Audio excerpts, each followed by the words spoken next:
வணக்கம். தமிழ் ஆடியோ நாவல்ஸ்.com வழங்கும் அமரர் கல்கியின் சிவகாமியின் சபதம் பாகம் 1 பூகம்பம். 16ஆம் அத்தியாயம் திருமணம். வாசிப்பவர் பர்வதவர்த்தினி. பலகையில் உட்கார்ந்த பிறகும் சிவகாமி வேறு பக்கம் முகத்தை திருப்பிக் கொண்டிருப்பதை பார்த்த நரசிம்மர், இன்னும் என்ன கோபம் சிவகாமி? இப்படி நீ பிடிவாதம் பிடிக்கும் பட்சத்தில் என்னிடம் உனக்கு பிரியமில்லை என்றுதான் எண்ணிக்கொள்வேன் என்றார். சிவகாமி உடனே திரும்பி நரசிம்மரின் முகத்தை ஏறிட்டு பார்த்து, உங்களுக்கு மட்டும் என்னிடம் பிரியம் இருக்கிறதா? இருந்தால் இந்த 3 நாளாக என்னுடைய ஞாபகம் இல்லாமல் போனதேன் என்று கேட்டாள்.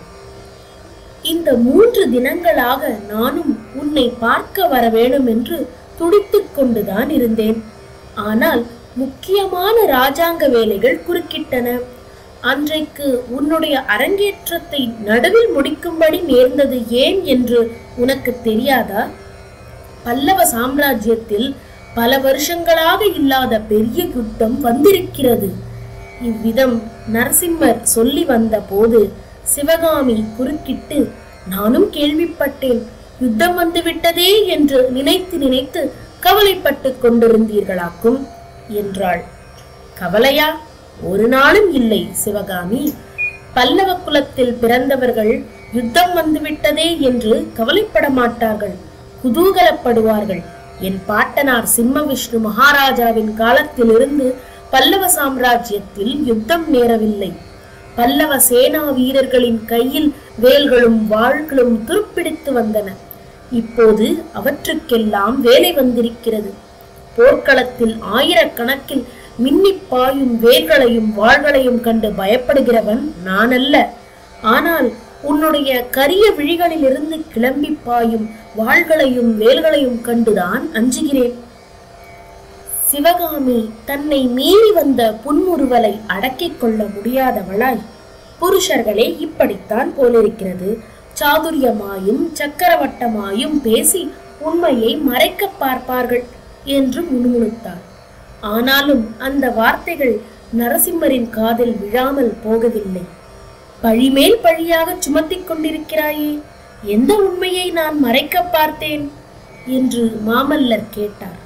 பின்னே நீங்கள் யுத்தத்துக்கு பயப்படுகிறவர் என்று நான் சொன்னேனா? நீங்கள் வீராதி வீரர், சிம்ம விஷ்ணு மகாராஜாவின் பேரர், மகேந்திர சக்கரவர்த்தியின் குமாரர் என்பதெல்லாம் எனக்கு தெரியாதா? இந்த யுத்தம் வந்ததனால் திருமணம் தடைப்பட்டு விட்டதே, அதை பற்றி கவலைப்படுகிறீர்களாக்கும் என்றுதானே சொன்னேன். இவ்விதம் சிவகாமி கூறிய போது அவளுடைய முகத்தில் நாணத்துடன் கோபம் போராடியது. நரசிம்மர் வியப்புடன், சிவகாமி என்ன சொல்லுகிறாய்? திருமணம் தடைப்பட்டு விட்டதா? யாருடைய திருமணம் என்று கேட்டார்.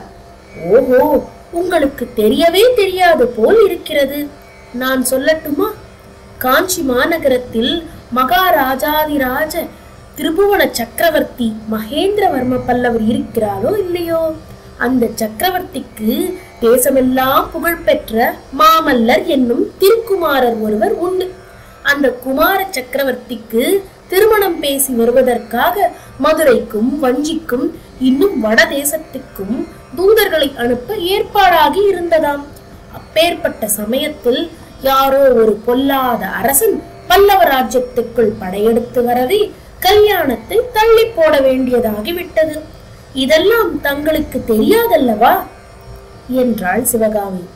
நரசிம்மர் கலகலவென்று சிரித்துவிட்டு, இதற்கு தானா இவ்வளவு பாடுபடுத்தினாய்? நான் பயந்து போய்விட்டேன். உனக்குத்தான் ஒருவேளை ஆயனர் திருமணம் நிச்சயம் செய்து விட்டாரோ என்று. அப்படி ஒன்றும் இல்லையே என்றார். சிவகாமி கண்களில் கபட குறும்பு தோன்ற அவரை பார்த்து, ஏன் இல்லை?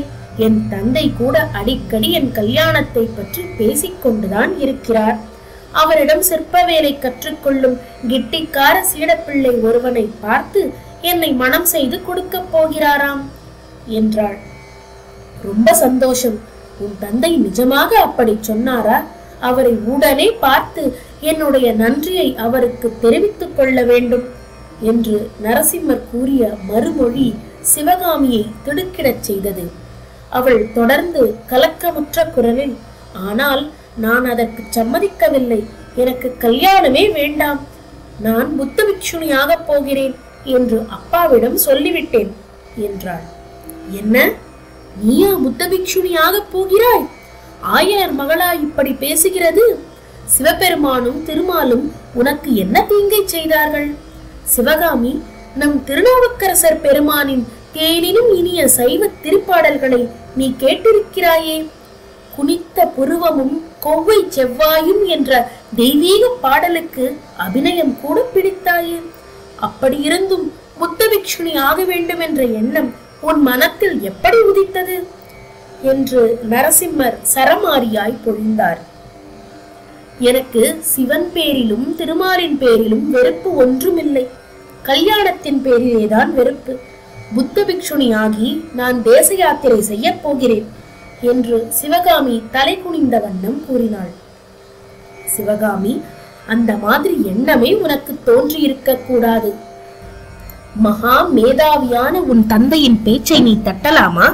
அவருடைய விருப்பத்தின்படி அவருடைய சீடர்களில் மிகவும் கெட்டிக்காரன் எவனோ அவனை நீ மனம் புரிந்து கொள்ளத்தான் வேண்டும் என்று நரசிம்மர் கடுமையான குரலில் சொன்னார். என்னை எந்த அசட்டு பிள்ளையின் கழுத்திலாவது கட்டிவிடுவதில் உங்களுக்கு என்ன அவ்வளவு சிரத்தை? அரண்மனையில் பிறந்து வளர்ந்த அரசளங்குமரியை நீங்கள் மணந்து கொள்வதை நான் குறுக்கே நின்று தடுக்கவில்லையே என்றாள் சிவகாமி. அவளுடைய கண்களில் நீர் ததும்பி நின்றது. ஜாக்கிரதை சிவகாமி, அசட்டு பிள்ளை என்று யாரை சொன்னாய்? உன் தந்தையின் சீடர்களுள் ரொம்ப கெட்டிக்காரன் யார் என்பது உனக்கு தெரியாதா? ஆயனர் எத்தனையோ தடவை குமார சக்கரவர்த்திக்கு சிற்பக்கலை வருவது போல் வேறு யாருக்கும் வராது என்று சொல்லியதில்லையா? ஆயனரின் சீடர்களின் மிகவும் கெட்டிக்காரனுக்கு உன்னை மனம் செய்து கொடுப்பதாய் இருந்தால் எனக்குத்தானே கொடுக்க வேண்டும். அதற்காக உன் தந்தைக்கு நான் நன்றி செலுத்த வேண்டாமா என்று நரசிம்மர் கூறிய போது அவருடைய முகத்தில் குறும்பும் குதூகலமும் தாண்டவமாடின.